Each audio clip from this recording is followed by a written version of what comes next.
Alright guys, so today we're going to go over tactical operation injuries. We're going to cover the common injuries seen in tactical operations and to expand our knowledge on these that we can see during an operation. We're going to cover real operations and their injuries and potentials for injuries. Then we're going to talk about types of injuries sustained to operators during tactical operations. Then we're going to review our cases that we talked about initially, and we're going to evaluate injuries and potential injuries of those operators.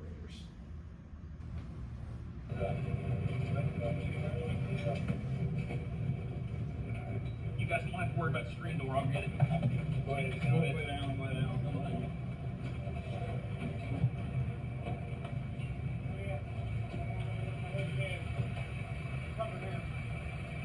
Go. We're here.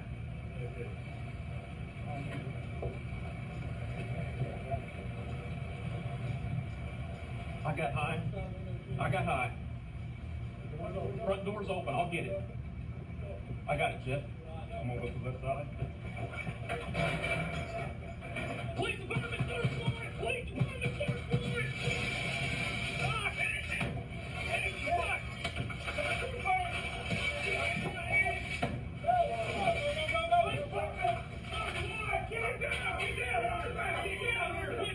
With you! Need one! With you! One of them trying to couch, man. Up, hon. Get up. On top of your head. Put your hands on top of your head. I got it. What do you want in the back?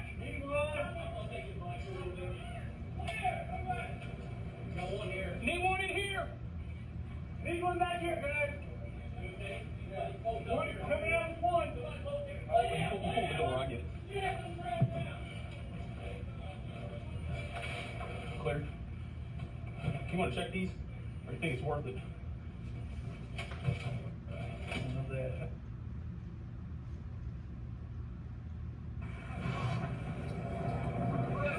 a car pulling up front. People out front. We're going to take down that car in the driveway too.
Clear in the house.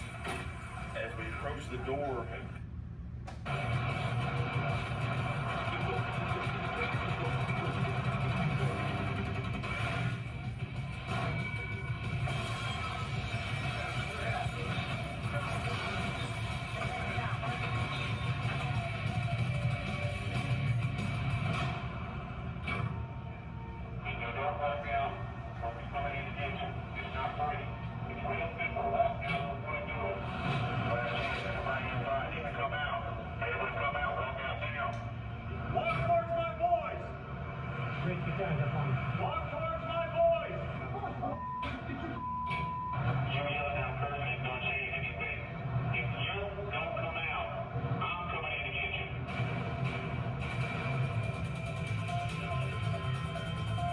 They knew we were coming. They could hear us. As soon as we got in there, we started saying, come to us, come to us.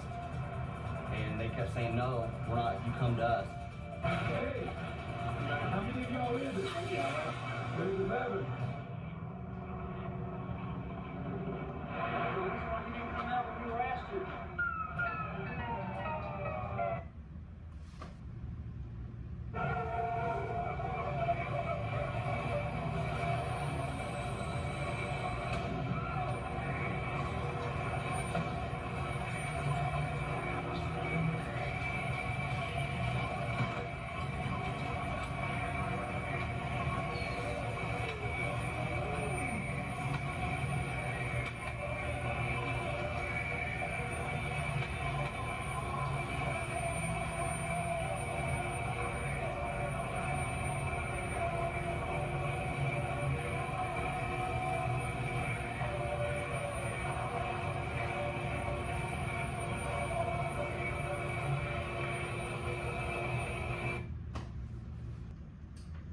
First couple cases we want to talk about, search warrants. What are some things that we could see injury potential in a search warrant? Booby traps. Booby traps, okay. Ashley? No? Okay, so we have some booby traps. Anything else you guys can think of? Unleashed dogs. Unleashed dogs, yes. So we have potential for animal bites and soft tissue injury.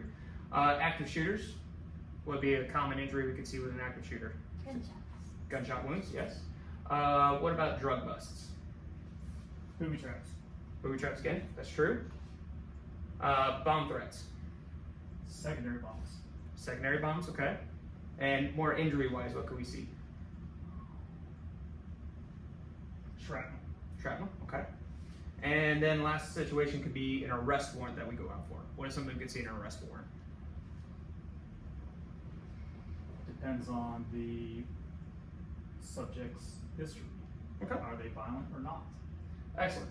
So, you guys kind of had a few answers, and after this presentation and after this lecture, you guys are definitely going to be able to give more in-depth ideas of what possible injuries you could see during these cases. So, common injuries in tactical operations, there's going to be a handful. First couple are going to be penetrating wounds. Those are going to cover gunshots, knives, and improvised weapons. So, gunshots. Famous quote by Clint Smith is, "Pistols put holes in people, rifles put holes through people, and shotguns with the right load at the right distance rip chunks of crap off people and throw it on the wall behind them." So, why does it matter knowing what weapon system you're going to be going up against, or what, as a medic, what weapon system was used against an operator?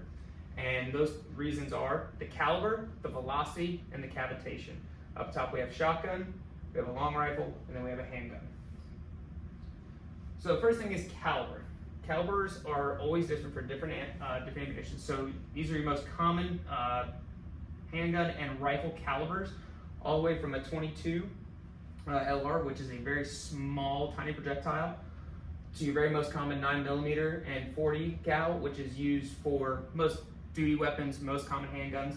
Then we have working our way up to starting our rifle rounds here, which are such as 5.56, 7.62, 303, 30-06, which is commonly seen in deer hunting. And then we also have our shotguns, our different shotguns. Shotgun varies, it's not necessarily caliber compared to a bullet or a rifle. Shotguns are going to be loaded with gunpowder, a wad, and then the loadout, which you can have birdshot, buckshot, or slugs, or a combination of the three. Birdshot's going to be anywhere from 20 to 40 little, almost BB-sized pellets of lead. Buckshot's going to have much larger balls in there, and then you're going to have a slug, which is a solid piece of lead. Second is velocity. Velocity is the speed at which any of these, and these again are common handguns, all the way from 22 all the way up to a 338 Lapua, which is a very common sniper rifle round. And the velocity matters because if you throw something sharp at somebody at a small, close distance, not going to do too much damage. Now, if we throw something again much faster with the same size, it can cause a lot more damage. So the caliber and the velocity are what make up the cavitation, which is what we see in these gunshot wounds. So initially, when that bullet enters and passes through the skin, soft tissue, muscle, skeletal, whatever it's going through, it's going to have the cavity, the permanent cavity, or the crush cavity, is this red line here. And then around it is the temporary cavitation caused from the shock and from the pressure of that bullet entering that section of tissue. So that stretch cavity, not necessarily, sometimes it's smaller or larger depending on the caliber and also the velocity that it was sent at. So down here we can see an FMJ, or a full metal jacket, a standard handgun round, and is going to have, or down here I should say, your handgun here is going to come through. It's going to have that small cavitation, small permanent cavitation, and then the temporary cavitation still not much larger. Another common analogy we like to use with handguns versus rifle rounds is a handgun round is you're stabbing at distance, meaning I'm just hitting at certain points and there's not much cavitation going around to cause injury to around that area.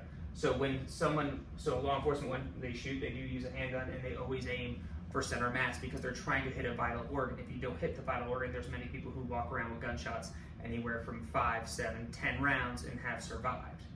just because you're shoot somebody does not mean they are down or they are deceased. Unlike with hunting and rifle rounds, you have that permanent cavitation is much wider, and so is the initial cavitation around while it's traveling through the object. So say being hit in the chest with a small rifle round, you might miss everything, and the cavitation is not that much around, so you're not going to affect any of the vital organs, the aorta, the lungs, anything like that. Now, if you hit with a rifle round in the same spot, that cavitation is going to be much wider, and then that temporary cavitation is even going to be larger than that, causing much more trauma, much more damage in the gunshot wound. Therefore, the velocity and the caliber make up versus something that's smaller. Next, we have knives. We have serrated and straight edge knives. Big difference with knives is damage again. Like I said, with bullets are stabbing at distance. Same thing with the knife. Knives can cut, which does cause more trauma and is more effective means of the slicing versus an actual stab. A stab, you still have to hit a vital organ or a vital vessel to be able to cause that permanent damage. Now you have your serrated and your straight edge. Which do you think is going to cause, is it worth noting that in an injury or knowing what they were stabbed with? Does that change your course of thought for treatment? Yes. Why? Well, serration going in and out is going to cause more damage than the straight edge. Straight edge, you have one line. Exactly. And that's the big thing with the straight edge knife. It's a nice clean in, out, and depending on if they were moving their knife on the way out or not. But serrated, just like if you're cutting your steak, you are shredding at that point. So anything internal or wherever muscle, whatever they have been stabbed by, or whatever area they were stabbed, they could have even more tissue damage, muscle damage, veins, etc. Other stabbing objects that we can see used on tactical operations against law enforcement officers can be almost anything that you can pick up and use to penetrate somebody with. So that could be something simple as a screwdriver, pieces of glass, axes, picks, spikes, and again, anything with a point or an edge. Again, though it's not stabbing, the axe or a machete, things like that can cause massive trauma still due to the fact of that long blade and that slicing motion, that chopping motion. It's still causing a penetrating trauma, but it's also that massive laceration covering a larger area. Burns are another thing that we can run into. Quick refresher, you have first, second, third degree burns. So you have your superficial, partial, and full thickness burns. So burns can come from many different things. You could have chemicals or acids being thrown on you. Something perpetrator might have, like we were saying earlier, might have booby traps. They might be dumping bleach on you. They might be exposed to something. Or if you go into, let's say, a drug bust and it's a meth house. They have many chemicals that are extremely dangerous to the skin, eyes, and to the body that they can be exposed to. Equipment and devices, sometimes it's a little overlooked and not thought about, but a lot of our rifles, we do carry suppressors on the end of our rifles. Just after a handful of rounds, they become extremely hot. So if you are actively engaging a suspect in fire, that suppressor become hot, and when you go to drop your rifle or sling your rifle to go hands-on or to do something, that rifle can either burn. Suspect can burn their self or burn a fellow officer. So we need to be careful of those. We also need to be careful of our distraction devices, such as flashbangs. When they go off, they're extremely, extremely hot, and even touching them after can be extremely dangerous to get a burn. Other burns that you can look for are caused by fireworks or Molotov cocktails. We've been seeing that a lot with riots recently, is fireworks being shot at officers or in the vicinity of officers. And same with Molotov cocktails lined up while throwing, and that's going to be much harder depending on what the makeup of that Molotov cocktail, whether they use diesel fluid, whether they put Vaseline with it, or if they melted kerosene, put kerosene and melted styrofoam in it to make it more of a napalm, where it's a gel that's just on fire and sticks. It's going to cause severe burns and severe injuries to officers. Some other wounds that we can see are blunt force, musculoskeletal, eyes, and exposures. So blunt force, very simple things such as just soft tissue injuries. And this could be from being assaulted by a suspect, whether they have using their hands, as you can see assault here, using their hands, their feet, and improvised weapons. So if they pick up a stick, if they pick up a piece of pipe, they pick up a block, a cinder block, something they're trying to actively fight back against, that officer could be hit and cause soft tissue injury. So we can have bruising, bleeding. We can have head injuries. Most officers at these times are wearing helmets. There are Kevlar helmets and there are also bump helmets. So some are made for the specifics of Kevlar, as in being bulletproof. So if you're shot with a small handgun caliber, it's not going to enter your head, but you still can have that trauma from the helmet hitting your head and that impact absorbing it. Bump helmets can help with impact from being something thrown at you or hitting your head on something, because the suspension system built into those helmets will keep your head stable and absorb that shock. Musculoskeletal injuries we can have along the same line of soft tissue are sprains, strains, dislocations, and breaks. So sprains and strains can happen even during training exercises. You can roll an ankle, you can strain or sprain your knees. Very simple movements, but if you're on an operation at that time, missing a step, misstepping, falling down the stairs, those things can happen. Dislocations are very common, whether you're fighting a suspect or you are just training yourself. You can have dislocations of your knees, your feet, your knees, your ankles, your shoulder, and then also breaks. You could have arm, leg, ankles, knees, same thing. Eyes. One big thing that a lot of teams don't cover is possible injuries to an operator's eyes. So some of these can come from irritants, especially we've seen this again with all the riots. Pepper spray, gas, and vapor.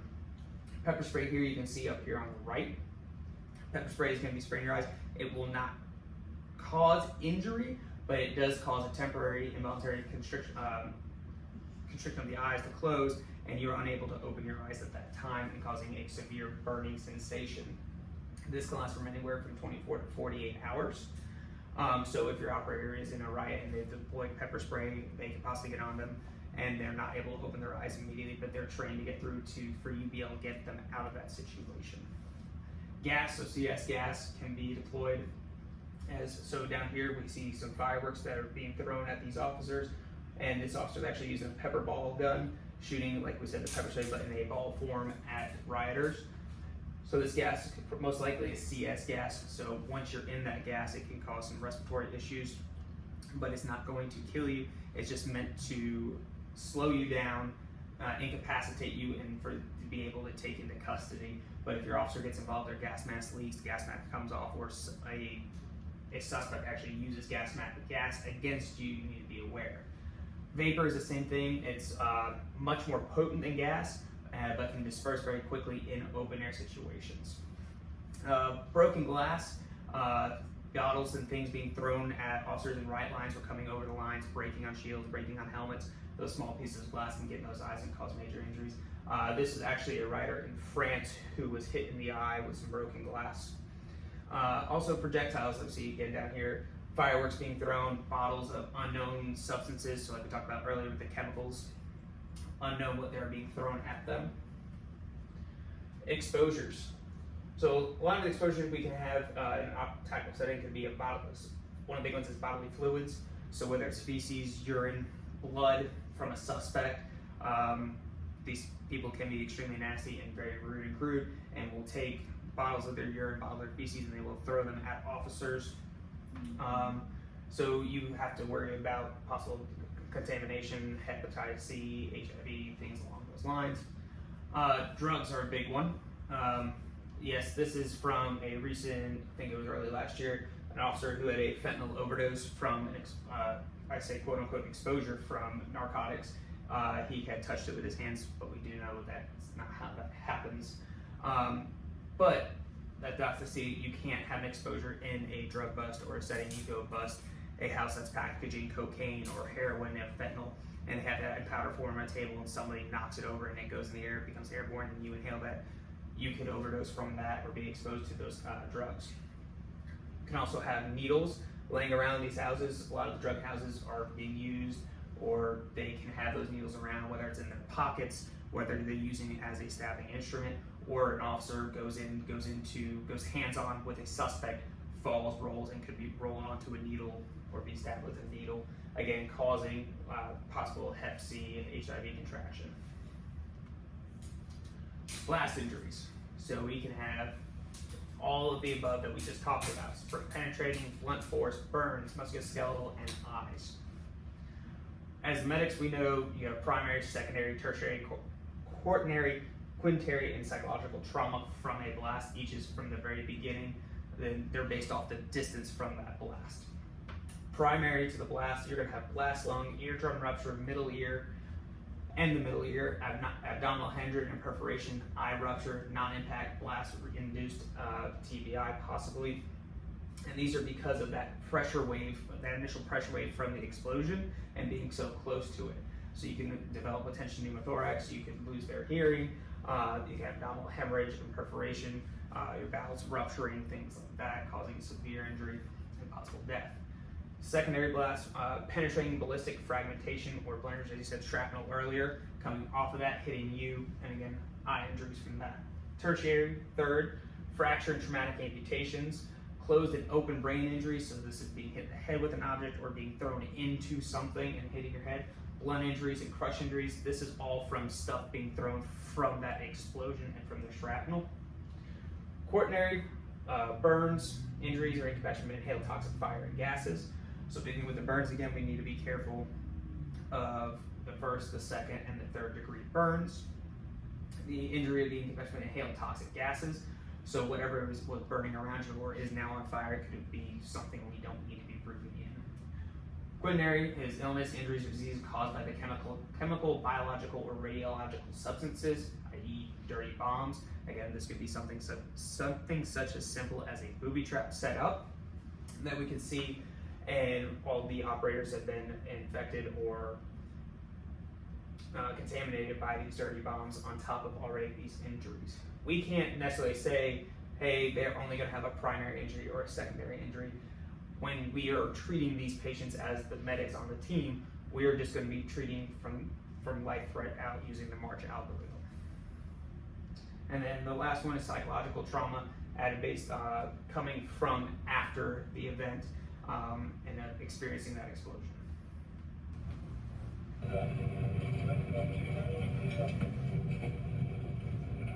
You guys don't have to worry about the screen door. I'll get it. Go ahead. Go ahead. Lay down. Lay down.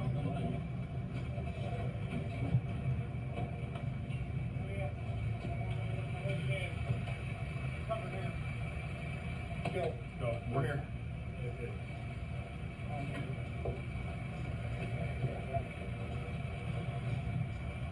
I got high.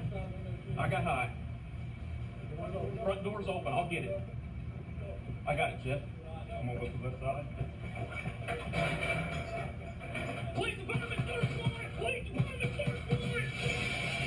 Ah, finish it! Finish it! Fuck!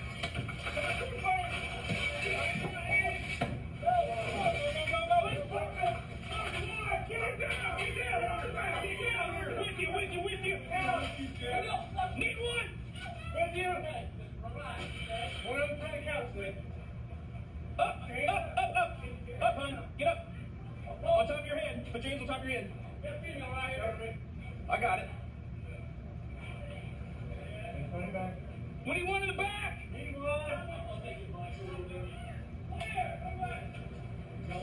Need one in here. Need one back here, guys. Coming out with one. Hold the door, I get it.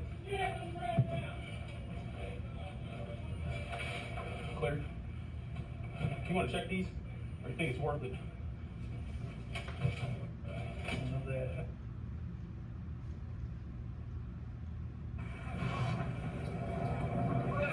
a car pulling up front. People out front. We're going to take down that car in the driveway too.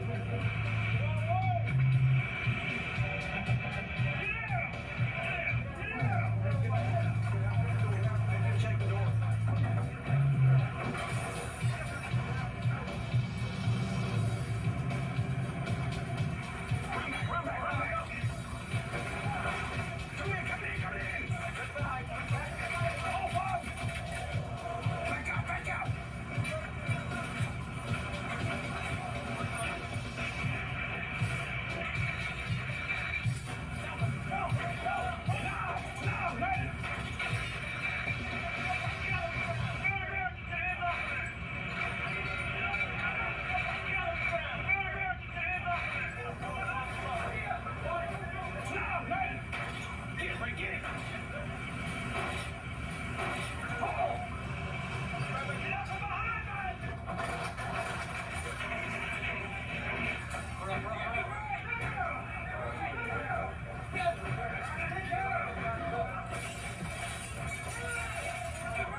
It's all in the room.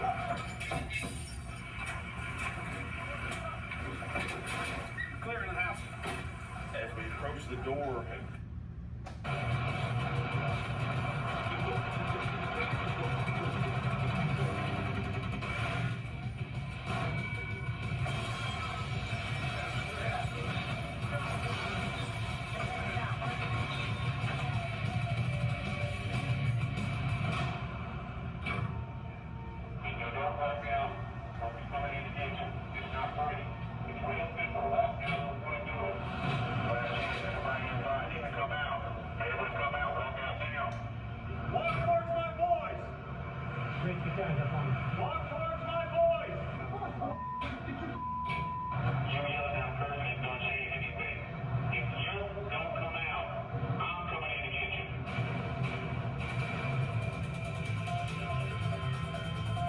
They knew we were coming. They could hear us. As soon as we got in there, we started saying, come to us, come to us. And they kept saying, no, we're not. You come to us. Hey, how many of y'all is it? There's 11.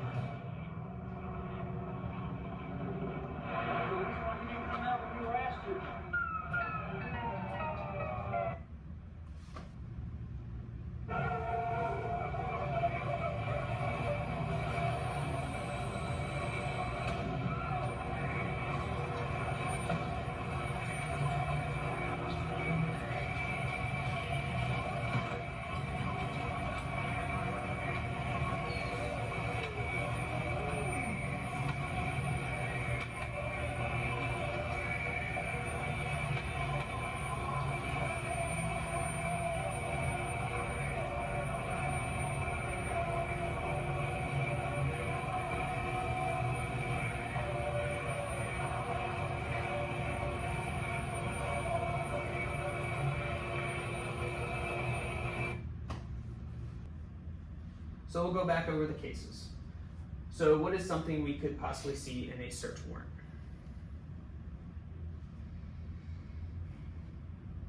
So as stated in, say, the search warrants for drugs, you may have dirty needles, other kind of contaminants. Okay, excellent. Active shooter.